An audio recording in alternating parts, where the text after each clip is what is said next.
Hi, I'm Deborah Jackson. I'm a psychologist and a trauma therapist. What I wanted to talk about just now is something that I've observed over many years of working as a psychologist in practice in the community, is that most people who are trauma impacted don't know it. And it's really only been over the last 10 years or so, there's been a resurgence or a surge of understanding about the neuroscience of trauma. What happens inside our brains and developing nervous system when the environment around us is not sufficiently tuned into us and supportive, while the brain and nervous system are still growing themselves, particularly in the early years of life, but also throughout childhood into the early 20s.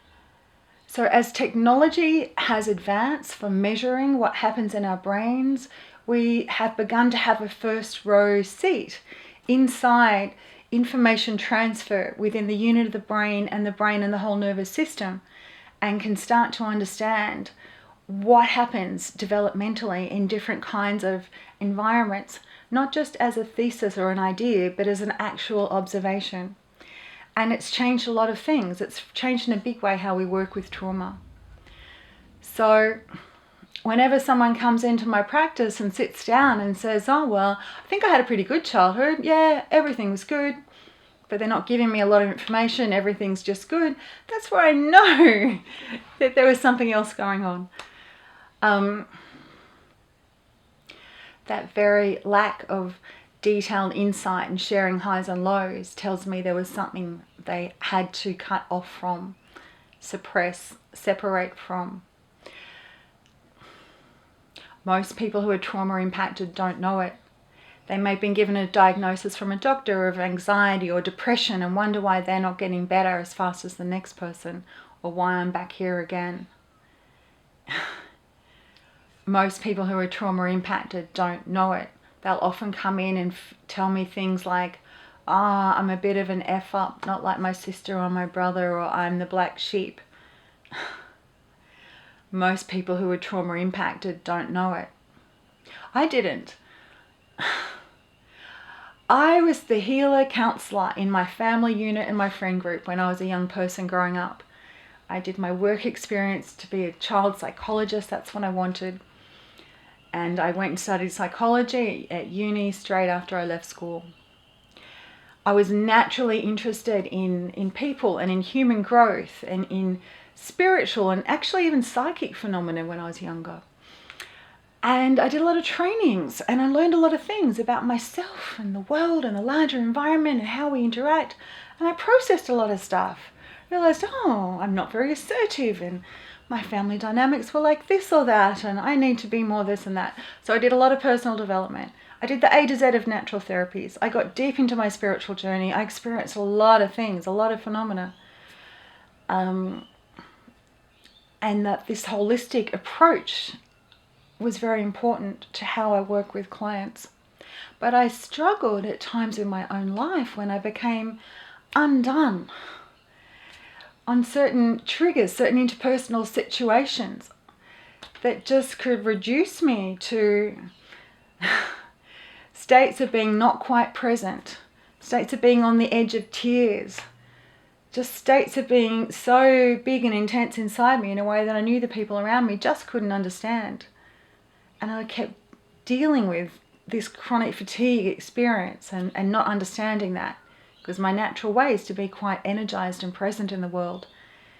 And that sent me kind of crazy for a little while and flat and wondering where my next motivation was going to come from. And then one day I opened this great big book at a university, blue old bound thing, but it had a lot of detailed information in it about complex PTSD.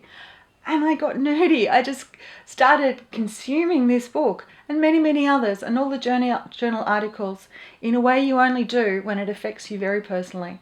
And I came to learn and understand a lot about the phenomenon of complex PTSD. Not single incident shock trauma, but stuff that happens while your brain and nervous system are still growing themselves, and what's needed now to support that. And that for me was the missing link, the big gap in all the work that I had done. So now, over many years, as I work with clients, I can bring together that holistic, integrative perspective, but understand the role the nervous system plays in that as the conduit between the larger environment, whether we're talking about consciousness and spiritual environments, whether we're talking about the physical world, whether we are talking about the social environment, we're all participating in part of a larger whole. And trauma messes with that interface, how we interact with the larger whole. So I've come to understand a lot about that. And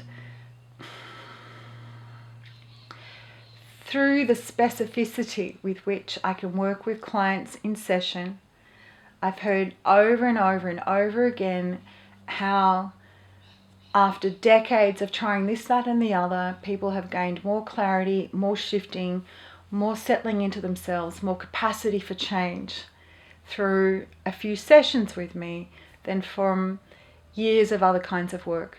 And I want to make that available to many more people. The way that I have done that is to create the Rewire for Life community space. It's an ecosystem, a learning environment. And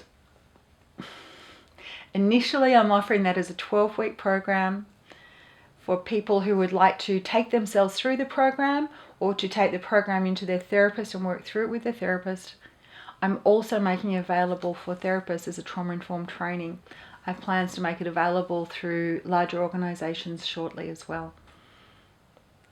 So there's a little bit of an introduction to me and how I came to the work and how I understand complex PTSD from someone who's lived inside of it in an extreme way to someone who has worked with many, many clients over the years and developed an appreciation for the larger structures, processes, guidance and integrative processes needed to meet these looping, traumatized, body-based memories in a particular way that they can let go, resolve, feel met, be stored differently in the brain as a part of a story that you can reflect on, not something that is automatically triggering you out of yourself and out of the moment on an ongoing basis.